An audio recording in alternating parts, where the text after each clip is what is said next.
Good evening, everybody. Can you hear me? Good. I hope you can hear John. John Watson's lecture will be the 10th John Hines Memorial Lecture. John Hines, not John Watson, was a member and a generous benefactor of HLSI, and this annual lecture in his memory has been sponsored by his widow, Wilhelmine Hines. We're very happy to see the family here this evening. After the lecture, please join us next door for a glass of wine and some food, which has been generously provided by Mrs. Hines.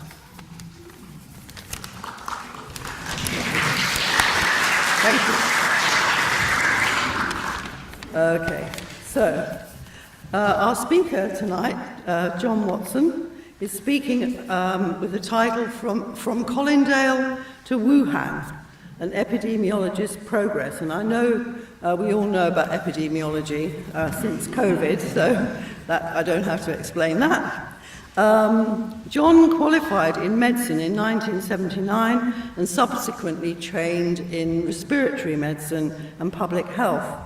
I first met him when he worked at Colindale in what was then the NHS laboratory, the public health laboratory, the infectious, whatever it was called, John, you'll tell us. And he was there, flu and other respiratory expert. And I was then working in ONS in health statistics, and we did a lot of collaborative work particularly on flu and winter deaths and things like that. The laboratory became part of Public Health England when there was a major reorganisation several years ago, and John was head of respiratory disease. He then became the Deputy Chief Medical Officer from 2013 to 2017, and has teaching and research jobs, links with the London School of Hygiene and Tropical Medicine, from where we've had a lot of speakers, and UCL. He's worked with many international bodies, health organisations on flu and other respiratory and viral diseases, including membership of the WHO, wish this wasn't so difficult to read, Pandemic Influenza Preparedness Group. In 2021, he was a member of the WHO International Mission to Wuhan to investigate the origins of COVID. I was very lucky to snap him up to talk to us this evening about his exciting work life. I won't say culminating in COVID, because he's now part of a WHO group looking at origins of novel pathogens more widely. Over to you, John, for much more detail. Thank you.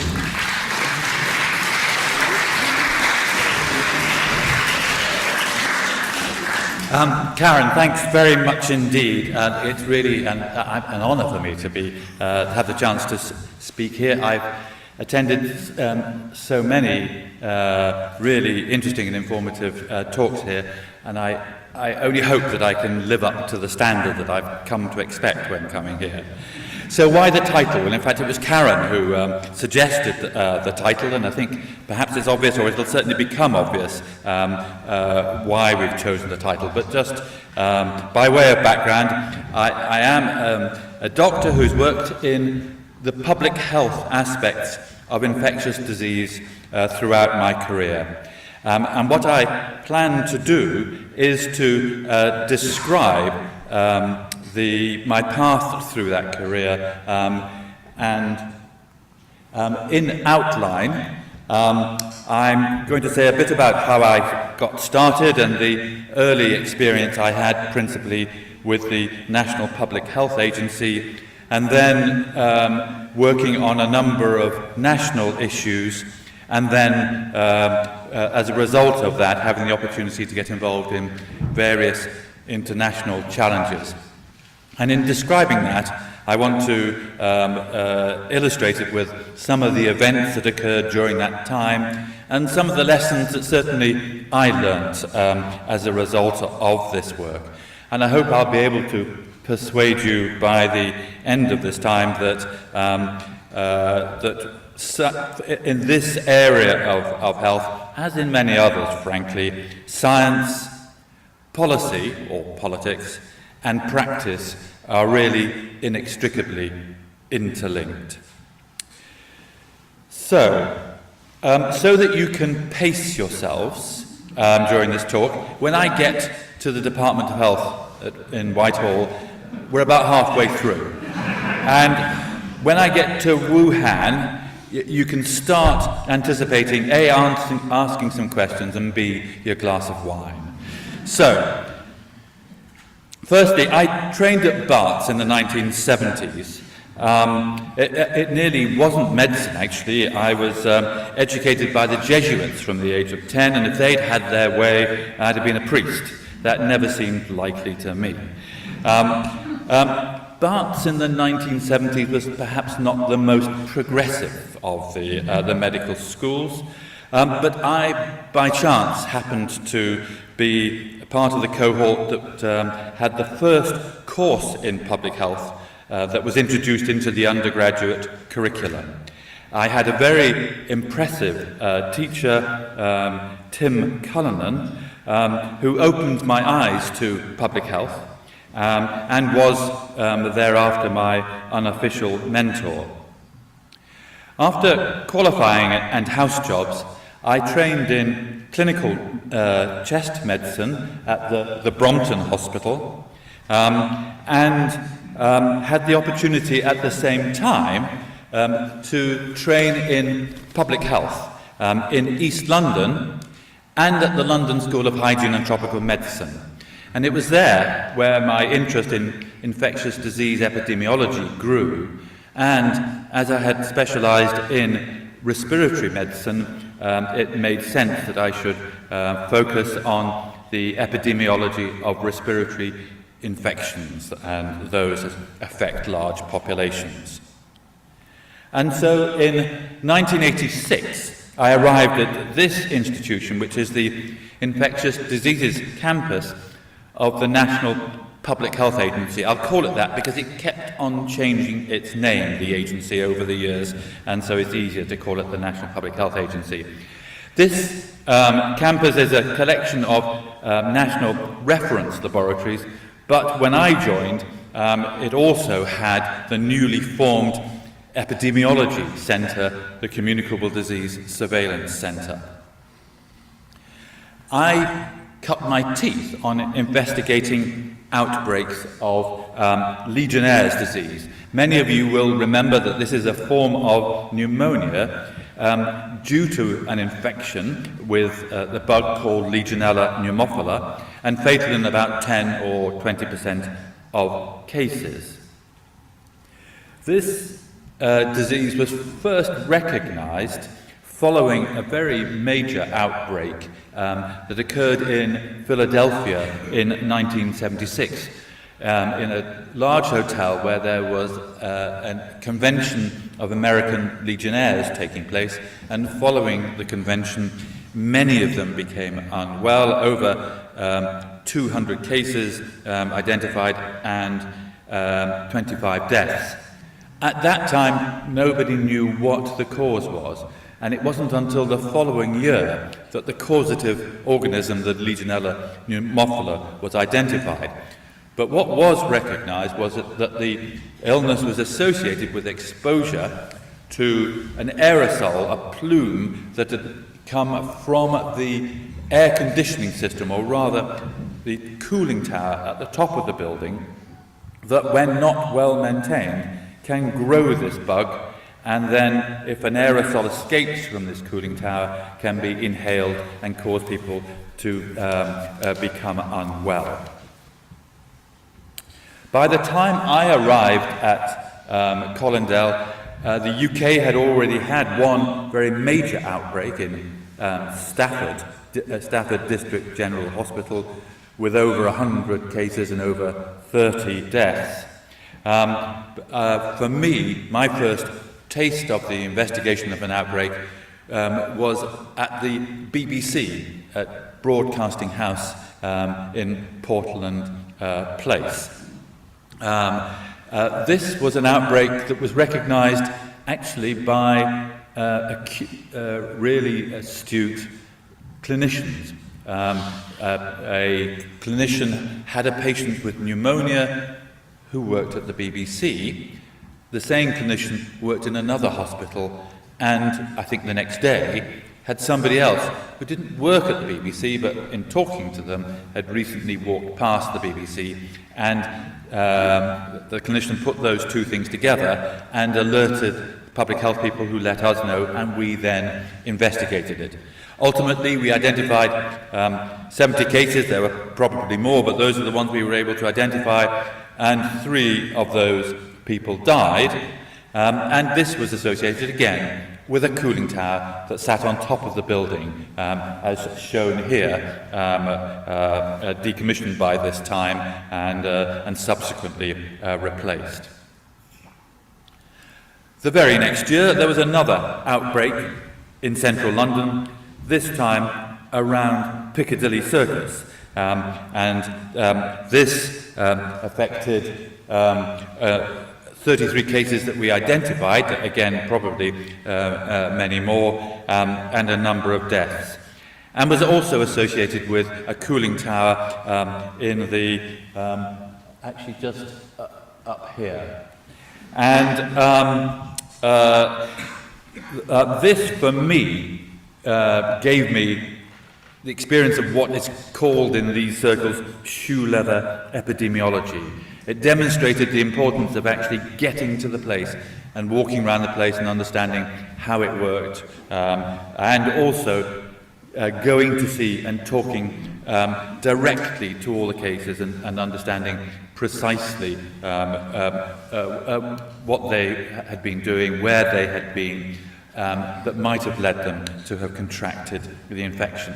And the lesson for me in this business about Legionnaire's disease, not only, of course, basic epidemiological methods, was the importance of the interaction between humans and the environment, and how, as is the case with Legionnaire's disease, all the measures to prevent it and has led to the reduction in the occurrence of Legionnaire's disease were all about environmental standards of the maintenance of water systems, particularly cooling towers, but other water systems too. A rather longer-term issue for me was tuberculosis.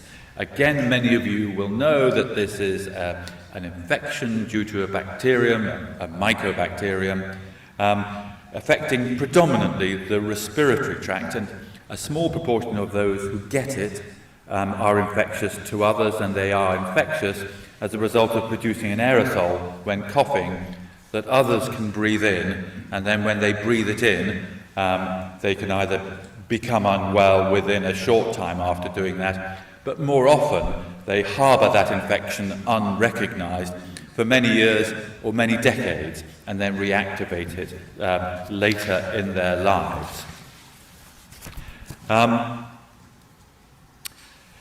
Over the 100 years or so prior to my arrival on this scene, tuberculosis had been declining rapidly in most industrialized countries.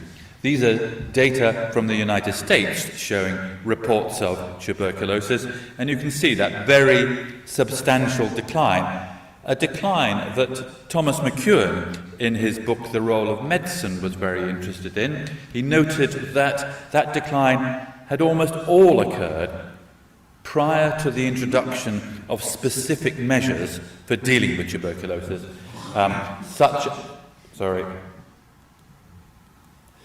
as the introduction of antibiotic for TB and the introduction of BCG immunization. Indeed, McEwen concluded that it was actually improvements in socio-economic circumstances of populations that had led to this decline, rather than anything to do with health systems. When I arrived at Colindale, that decline had been continuing and then stopped and cases started to increase. I don't think there's a link between that arrival, but nevertheless started to increase. And it was unclear why that was occurring. And unfortunately, the information available to us through the national system of notifications was relatively limited in the information it provided about cases. More detail was available from a series of surveys that took place every 5 years, conducted by the Medical Research Council from a unit coincidentally at the Brompton Hospital, where I had done my chest medicine and with whom I'd already collaborated. And they had shed some light on what was going on and the epidemiology.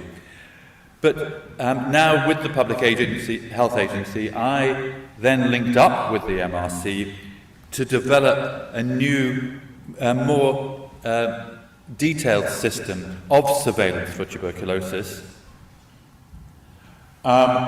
whereby we collected information on all cases of TB as soon as they occurred. We collected much more information about their clinical features, the microbiology and whether they had drug-resistant TB, socio-demographic features, the treatment, typically 3 or 4 drugs for 6 months, and what the outcome of that treatment was. And as new typing methods became available, the typing of their strains, so that we could look at the relatedness of cases to each other. And this kind of information helped a great deal in understanding what was driving the increase.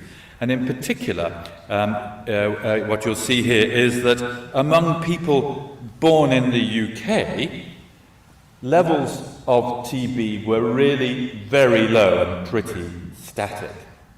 Whereas among people who were born abroad but had come to the UK, rates were both high and continuing to rise. In addition, among these people born in the UK, most of those who got TB were elderly and likely to be manifesting infection that they had acquired many years previously when TB was more common. Whereas among those born abroad, most of the people who were developing TB were young adults. And so what this led to was the development of a national action plan from the then Chief Medical Officer, Liam Donaldson, and a programme of work by the National Public Health Agency in collaboration with others, which involved such measures as introduction of BCG vaccination for infants, preventative treatment for people at high risk of developing TB, but most importantly, community engagement. That is, working actively with local communities, local authorities, and bodies representing local communities at high risk of the disease in order to get their help in supporting the various measures, including treatment, but other measures too, that were being implemented to try to drive down tuberculosis. And what we saw in the years following the introduction of this was a resumption of that decline in tuberculosis cases. One group, however, in which we didn't see a decline and in whom rates remained stubbornly high were the homeless, hard to reach, hard to treat communities, also including prisoners and ex-prisoners and some people with drug use problems. And one of the difficulties there was, of course, that these were groups who would not generally rush forward with their symptoms, and nor were they groups for whom taking 4 drugs every day for 6 months was a very easy thing to do. And so what was developed by the Public Health Agency in collaboration with colleagues at UCL was a service called Find and Treat Service, which was, as the name suggests, something where teams went out in order to find people with TB, and so things like this X-ray van would go to homeless hospitals around the capital, prisons and other places in order to do screening for TB, and teams would go out in order to help people who were on treatment, observe their therapy, monitor them, ensure that they got and took their treatment throughout the 6 months, and go to wherever they were, in hostels, in park benches, wherever they were. A piece of work that came out of that, which has been enormously useful, again carried out by colleagues at UCL, was the potential to streamline, to make it more efficient, the way in which that supervision of treatment was done, using modern technology of mobile phones. And this was the use of video observed therapy, whereby a worker could be in one place and could contact all sorts of people on treatment, and then observe them taking their treatment. And UCL colleagues carried out a randomized controlled trial of this approach to observing therapy compared to other approaches, and it was seen to be very successful. So, for all of that, I was keen to take forward these longer-term strategic initiatives. This was constantly being interrupted by events, and among the events that hit during the time at Colindale was an outbreak of plague in 1994 in India, with enormous concern in this country that it was going to spread here and that we would be affected. The outbreak of SARS in 2003, that you will remember began in southern China and Hong Kong and then spread to some other countries around the world. And this was, again, extraordinarily concerning in this country because of the risk of it coming and spreading here. Of course, of note, this is SARS, severe acute respiratory syndrome caused by coronavirus, and this was the first of the major outbreaks of coronavirus. Another major outbreak caused by a coronavirus was MERS, Middle East Respiratory Syndrome, from 2012 onwards, and an infection likely harboured in bats but spread to humans through contact with camels, and then spread from human to human in outbreaks that occurred in the Middle East and in other places too, like South Korea. The other area that I worked on for much of my career was flu, and this cartoon from 2000 actually doesn't seem quite so funny anymore, having gone through COVID, but it was the kind of reaction to the annual flu epidemics that really could hit the population hard. I don't need to remind you about flu and how it feels, but just to remind you that this is a virus hitting predominantly the respiratory tract. Two main types of it, but the one we're interested in is type A, because it causes annual epidemics and occasional pandemics. Now, I'm sorry that this is a busy slide, but what I want to demonstrate on this is that the annual epidemics, that their timing and extent are very unpredictable. So this graph from the Royal College of General Practitioners shows the rates of consultation with GPs for flu-like illness. And what you see in that 20-year span there is a flu epidemic of one sort or another every year.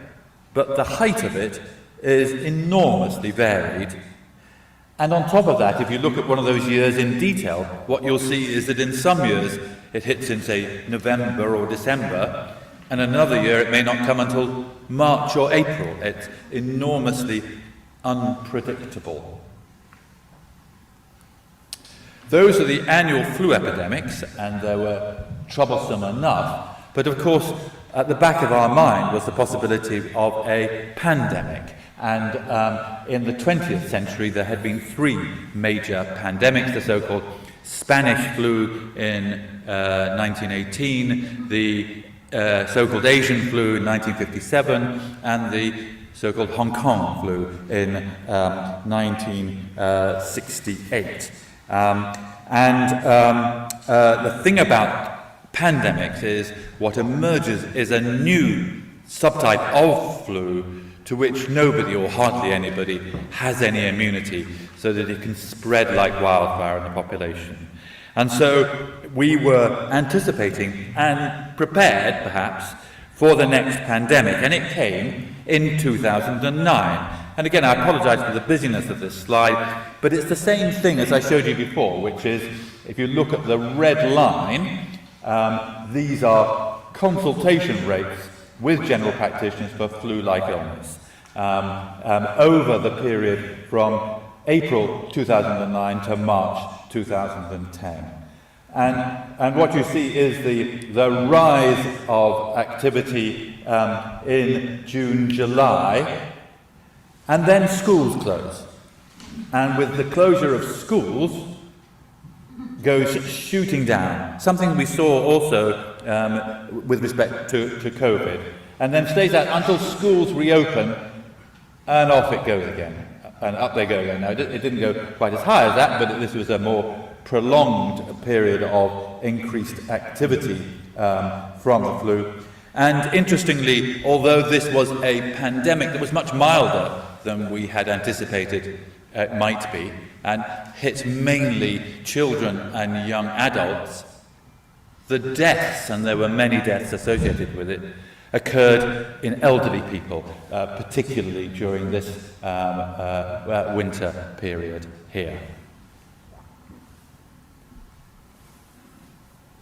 So following that pandemic, there was all the usual soul-searching and lesson learning, and a revised strategy was developed, and that strategy had things like, we need to look quickly and early at the new virus that's on the way and determine just how virulent and transmissible it is.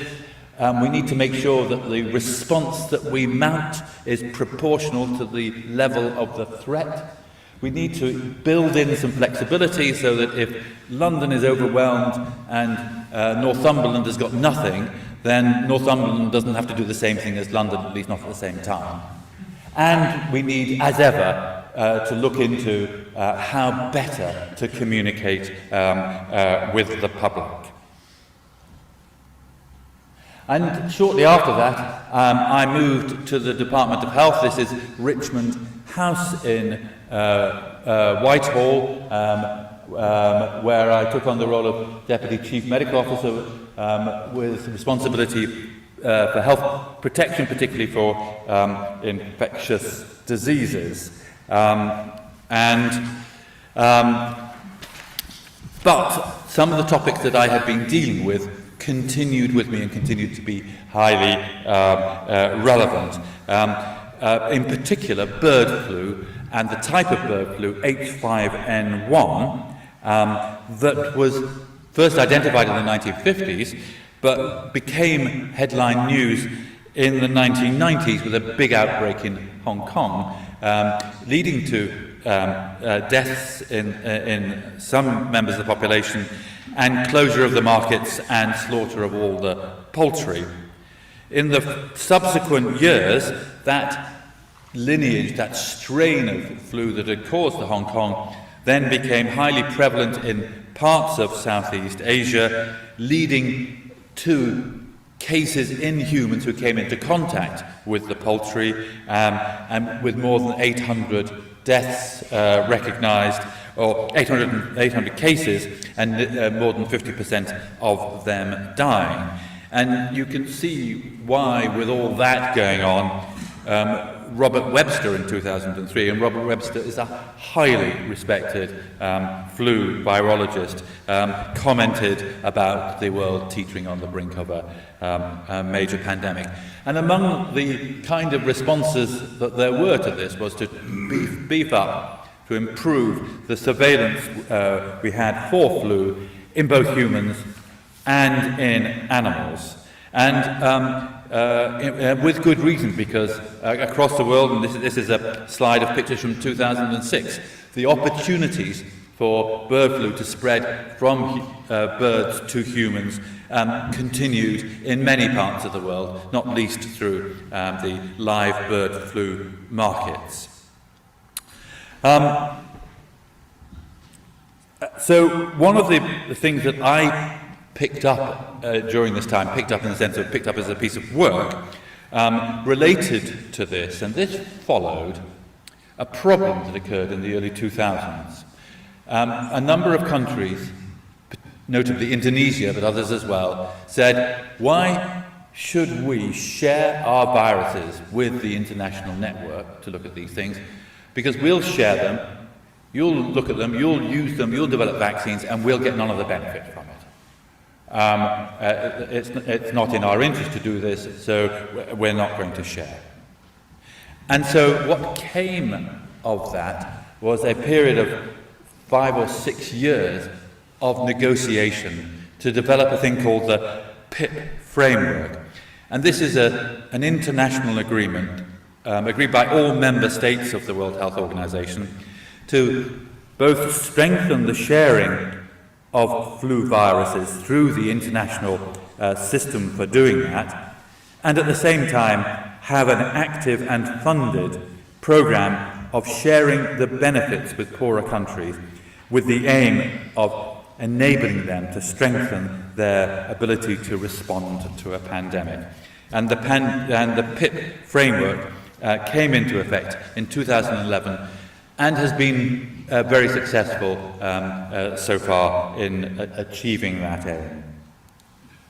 Other issues at the Department of Health whilst there were the Ebola virus epidemic in 2013 and subsequent years in West Africa. I was involved in that, but it's really not for me to describe that. There are many others who are much more involved, who would be better placed to describe that. But the other area of work I had at the Department of Health, and which I got a great deal from, I really benefited from, was the work with the Joint Committee on Vaccination and Immunisation. And many of you will recognise that name. They were very involved in COVID, in looking at and providing approval for vaccines during COVID. They have a role, among other things, to look at potential new vaccines and new vaccine programs for this country, and to determine whether the vaccine is safe, whether it is effective, whether it does what it says it should do, which is to protect people from the disease, and whether it's cost effective. And the challenge, one of the challenges that they had at the time that I was working with them, related to meningococcal disease, one of the main causes of that ghastly illness, meningitis, particularly affecting young children. Towards the end of the 1990s, a vaccine against Men C, the one shown in this blue line here, towards the end of the 1990s, a vaccine became available, a vaccine program was started, and as a result of the vaccine program, cases plummeted and went right down. And of course, the health community said, could you please produce a similar vaccine for meningitis B? The trouble is that it was a much more technically difficult thing to do, for reasons that I don't even fully understand myself, but much more technically difficult. And it took 10 years. But finally, they came up with a vaccine for meningitis B. But note that during this time, the incidence of meningitis B was slowly going down.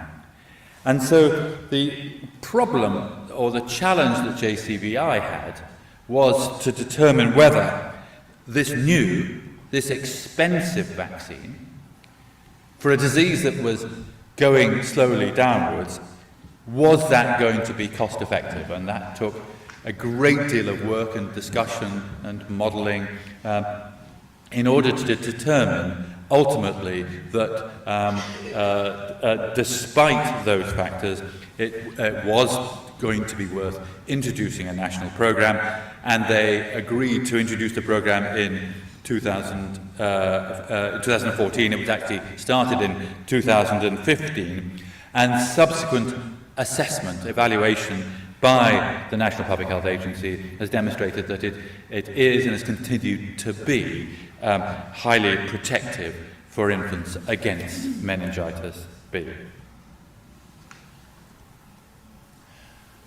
And that was actually going to be it. In 2019-20, I was heading towards retirement. Jonathan Van Tam had taken over my role at the Department of Health, and I was anticipating growing artichokes and other such pursuits until this happened. You'll recognise, of course, our former Prime Minister, and Chris Whitty and Patrick Vallance, and I think this was the very enthusiastic Health Secretary at the time, Matt Hancock. And so I had a tap on the shoulder and was asked if I would stay. I initially had a job helping to liaise between the Department of Health and the National Public Health Agency, Public Health England at the time, and then that morphed into supporting Public Health England and their development and provision of public health advice. But I was then approached by WHO. WHO, at their assembly of all the member states in May 2020, received the mandate to look into and determine what was the origin of this infection. They sent a small team there, 2 or 3 people, in June and July of 2020, and what they did was that they worked with the Chinese authorities to develop a set of terms of reference for a program of work on origins tracing, which was to be done by the Chinese colleagues, and that the mission that I was subsequently to be part of, its purpose was to be to review that work and what came out of it, look at the circumstances and the environment in which it had occurred, and recommend what further work needed to be done. And so in the final part of my talk, I just want to show you through a series of mostly pictures then the story of that mission. And it starts for me in London, because you won't remember, but at the outset, it was really difficult to get international agreement that this mission should go ahead, and one minute we were going and then we weren't going. At one point I was halfway to Heathrow to get a plane, and then got a call to say it's off and back again. And one of the problems was that the Chinese embassy was closed, the consulate was closed, and we couldn't get visas.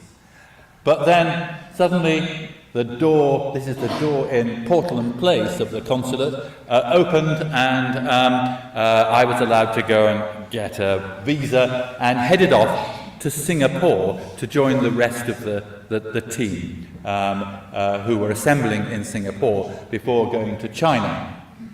When in Singapore, we had to go through another set of tests in order to get this, which is the magic green code on your phone that would allow you into the country.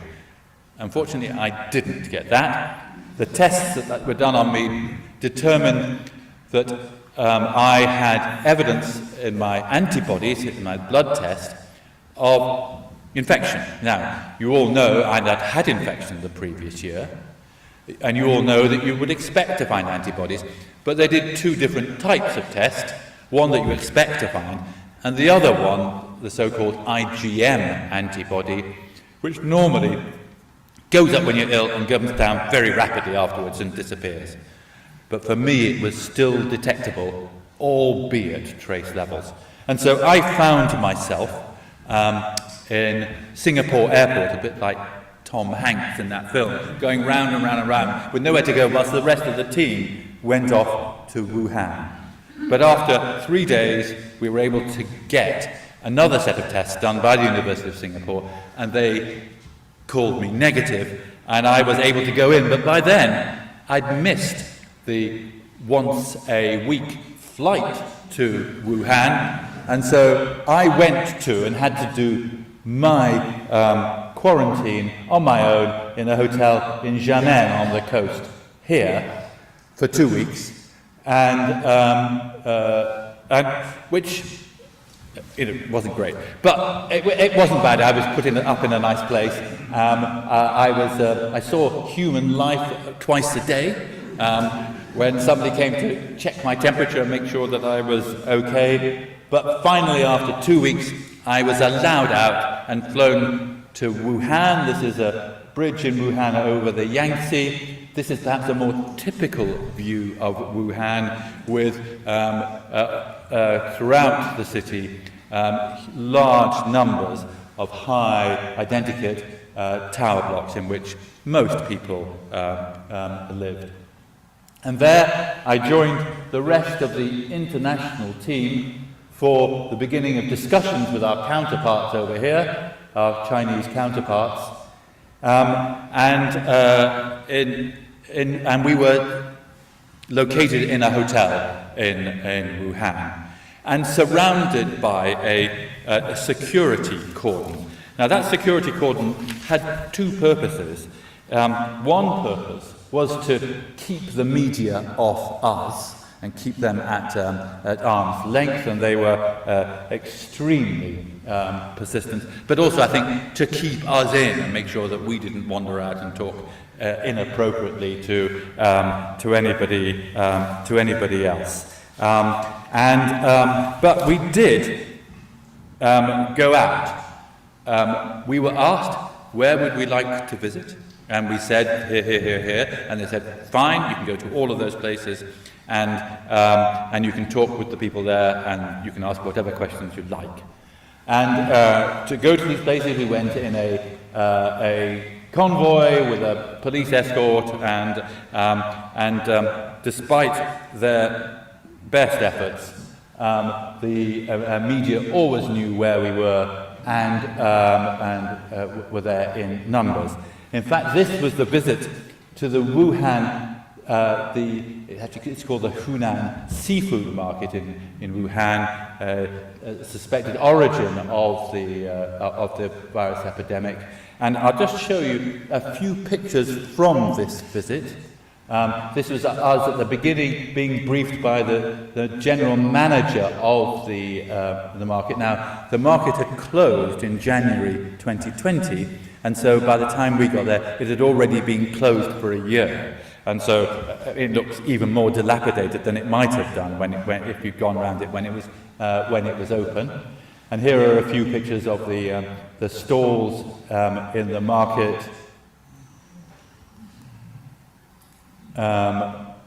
This for live seafood. So that was one of the visits. The other of the visits was to the Wuhan Institute of Virology, of which actually this is a press picture, but that's not quite a selfie of me looking rather smug on the steps of the outside the main containment laboratory there. And so we had these discussions, looked at the data that they had produced, had these visits, and came back and started to develop a report. And I would say that the discussions that we had we, the international team, with our Chinese counterparts and their interpreters and other hangers-on, were lively, really quite lively some of the time. I sometimes came out feeling rather bad about myself because of the things that I was sometimes told. But nevertheless, we managed to agree on the bones of the report.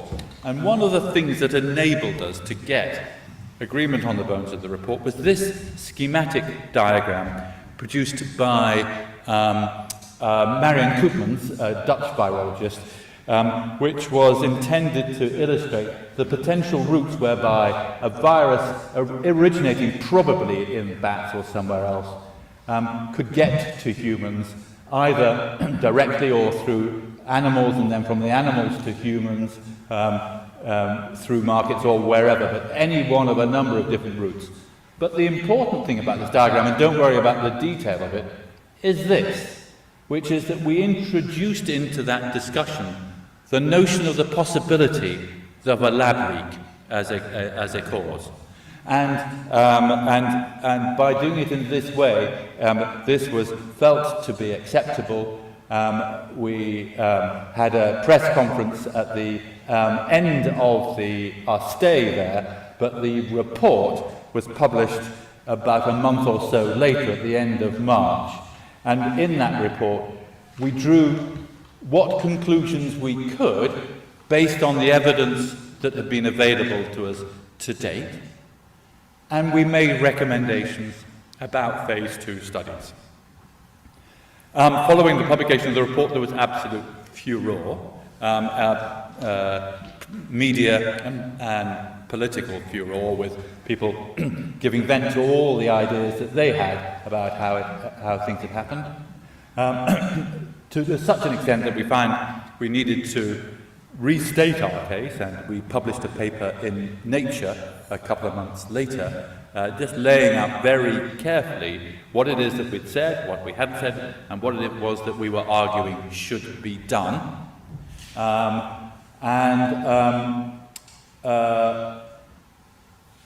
But at WHO, member states said they weren't happy with all this political noise, and so WHO decided they would disband the original team and form a new overarching committee called the Scientific Advisory Group on the Origins of Novel Pathogens.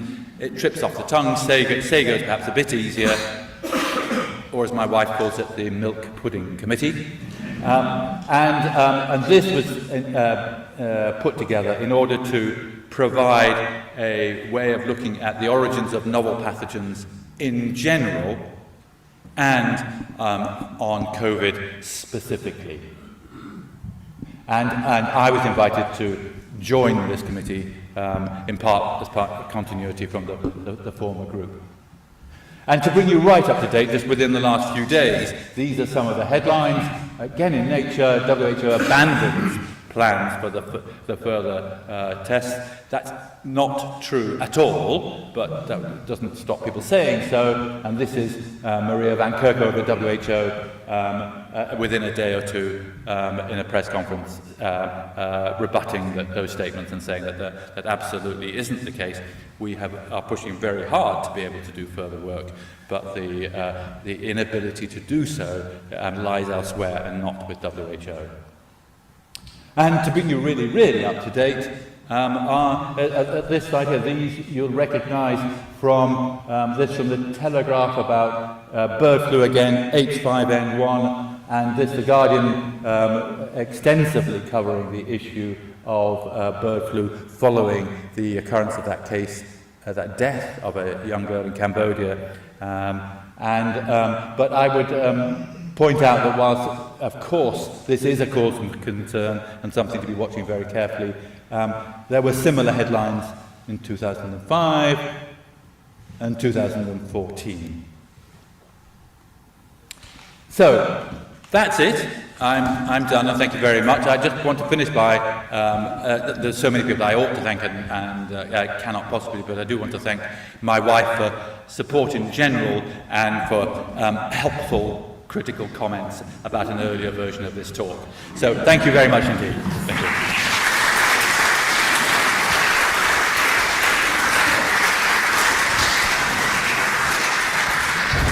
Oh, thank you so much, John. I mean, we couldn't really get much more topical, I don't think, especially with you managing to bring us up to date with what's been published in February, and it's the last day of February, so absolutely amazing. Thank you so much. Now, are there questions? Yes, let's go.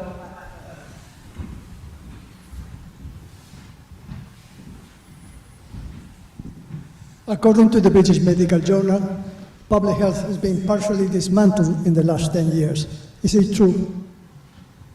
Right. Well, thank you for the question. Of course, it isn't what I came to talk about, but I certainly think that in a number of quarters, a number of bodies around the country have commented exactly to that effect, that during the period leading up to the pandemic, there had been disinvestment in public health, and that may have played no small part in the problems that then arose with respect to aspects of the public health response, and certainly may have played a part in the government then disbanding Public Health England and forming UKHSA. Now, whether that was an appropriate thing to do, whether that's the right thing to do, is such a big question, and I'm not really qualified to answer that. But certainly, we didn't have a public health agency ready at the time of the arrival of the COVID pandemic to be able to respond in the way that one might have wished.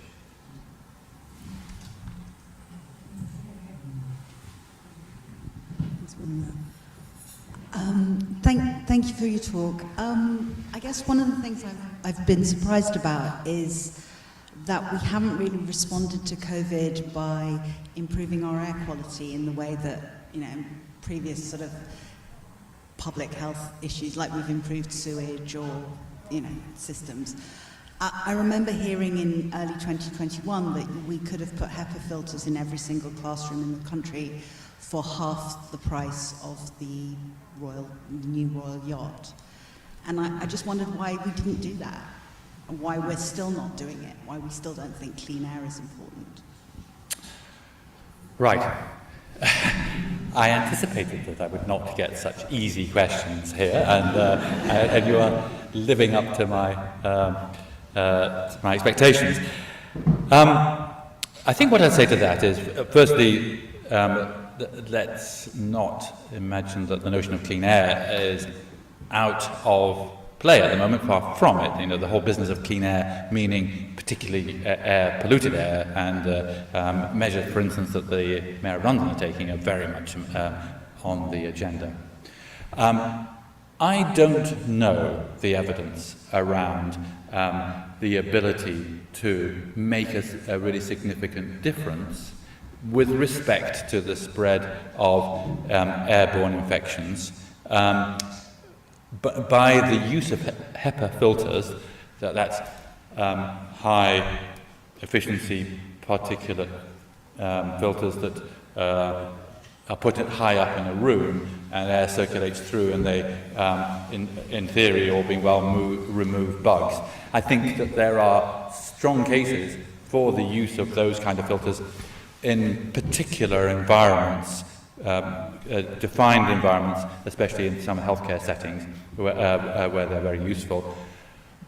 Personally, I think that if the kinds of thing that we could do massively to improve the risk that we contract airborne infections from each other is to improve personal respiratory hygiene.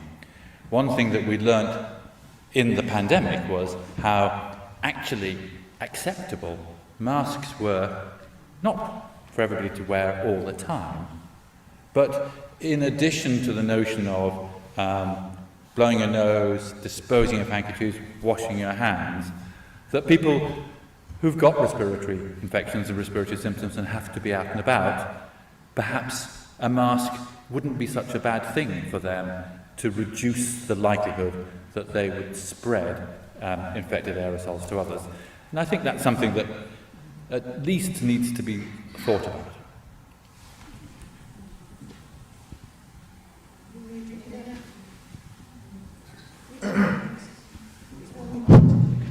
Okay, can we trust the Chinese, point one? And two, I've heard that the pandemic became a pandemic because they were messing about with the basic virus and turning it into something that was lethal or dangerous, more dangerous and spreadable. I have heard that a couple of times, but that the Chinese are not telling the full truth. So, let's just pull that apart a bit.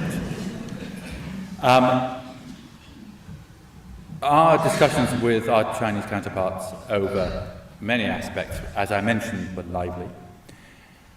And it certainly seems to be the case that there were some things that have come to light subsequently that they weren't entirely straight about. So, for example, we asked them about whether or not there had been live mammals sold at that market prior to the epidemic. They said no, but subsequent publication demonstrated that there were. That doesn't mean that a lab leak or any other kind of lab approach is the cause, just because they are economical with the truth in relation to some areas. There are so many theories, and it's a very popular and understandable idea that people have. And you'll be aware that, for example, when Ebola broke out, there was a similar thing where a local reference lab was accused of being responsible for it. It absolutely wasn't, but was accused of being responsible. To my mind, people in my position and the colleagues who were part of this team, their job is not to listen to ideas that people have and the like, but rather to look at the cold, hard scientific facts to the extent that they exist. And on that basis, the consensus among people who look at this seriously is that the most likely, not certain, but the most likely route by which the infection got to humans was through intermediate animals, probably farmed wild animals, and then from them to humans. And that whilst a lab leak or some kind of lab incident remains possible, there is no shred of evidence that it is the case, and it remains very unlikely. But if anybody comes up with new evidence, and I, like you, probably read the report from the Department of Energy in the United States that have suddenly decided that they know the answer and that somehow it's a lab leak. Although, interestingly, even they said they were reporting this with low confidence, also acknowledging that they were in a minority of US agencies who were proposing this approach. So, my answer to your question ultimately is these things remain possible. We may never absolutely know, but it doesn't seem very likely. Yeah, I was looking at the excess deaths, when COVID first started, and there was a huge increase. Then it came down, and the excess deaths, there were fewer deaths later on in the year, came right down, which actually suggests to me that actually a lot of the people who died from COVID when it first came in would have died from something similar later on in the year, only by a very, very short difference. And that COVID itself, while it clearly was a serious issue, in terms of the overall death of the elderly population, the population as a whole, wasn't that serious, because a lot of those people would have died anyway. Well, look, the COVID pandemic within Britain and its response to it is not part of my talk, and ultimately it was not something. I mean, I retired by the time most of what you're talking about had happened, or I'd gone to China and then finished. And I'm aware that there are people in this audience who know more about that question and answers to it than I do. But what I would say is that, yes, a very high proportion of the deaths were in elderly people. And from what I'd seen in flu epidemics and pandemics before, that when you get a new flu and a big epidemic in the winter, a lot of elderly people die, and if you have a winter where a lot of elderly people die, relatively fewer elderly people die the subsequent year.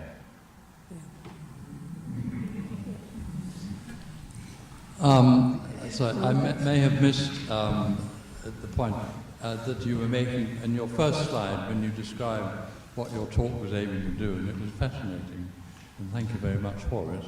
But on the very bottom line, you said all this leads to the question between science, stroke, politics, and I think it was technology, I forget. Practice. Practice. Yes. And I don't think I fell asleep, at least I know I didn't. But I don't think I caught in what you were saying your expression of views on that area of the subject. And is there anything that it's feasible, appropriate for you to say at this point, giving some of the background to that bottom line in your address? Right, and I think fair enough. It's perhaps not an issue I've drawn out sufficiently clearly in the talk and could have done. I think there are a good number of areas I could pick up on that were within the talk where that kind of thing happens. An example would be the meningitis program and the discussion and the deliberations that went around that. Another example is COVID itself and COVID origins itself, and how science and the politics ultimately affect practice, and the very practical way in which the politics has impacted on the science, and therefore what is subsequently done is that the row that continues about this has prevented any more of that work that I described being done. So that's another example, but I think you could go to tuberculosis and talk about the importance of socioeconomic circumstances for the occurrence of and control of that disease, and how it's probably going to be as much to do with policy and politics that will lead to better control of tuberculosis as it is another